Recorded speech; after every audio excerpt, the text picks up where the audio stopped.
call this a multi-directional kick out. So I'm going to get my hips kind of sinking back just a bit. So my weight is maybe a little more toward my heels than my toes.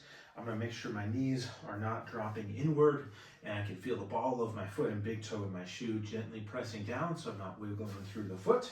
I like to have my hands on my hips here, although I'll show how we can use some balance support.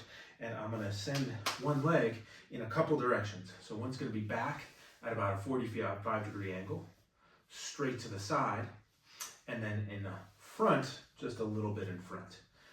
Back 45, side, just a touch in front. And then what I'm looking for is on the leg that I'm standing on. So I have a moving leg, but leg that I'm standing on, I want to make sure that I'm stable. So as this leg goes out to any direction, I'm not tipping to the side. This knee isn't wobbling too much. I'm not hyperextending the knee. So I'm staying in this slightly hips butt back. Knees are just slightly bent, not too far forward.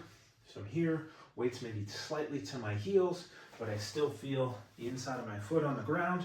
And then the knee is out over center to outside of the foot. And I'm trying to keep my hips square so I don't just spin as I do this. If the balance is pretty tricky for you, use something for support.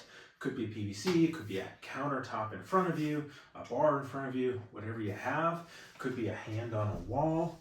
But I would rather have great performance without any compensation than for this to be a super wiggly balance challenge. We can work balance in a lot of different ways. Here, what we're really going for is control on one leg. So I feel some work through here on my standing leg, and then I also feel some work in a similar zone on the moving leg, maybe a little more generally through the hip because I'm going in three different directions. And then if you see that you're tipping to the side, so a lot of times people will go, they'll tip to the side, I might have them take this balance support and put it actually way out here, because now it's a little bit tougher for me to lean to the side. And so this can help to keep me centered, which increases often work on this stance leg and avoids any compensation through the low back and sometimes knee.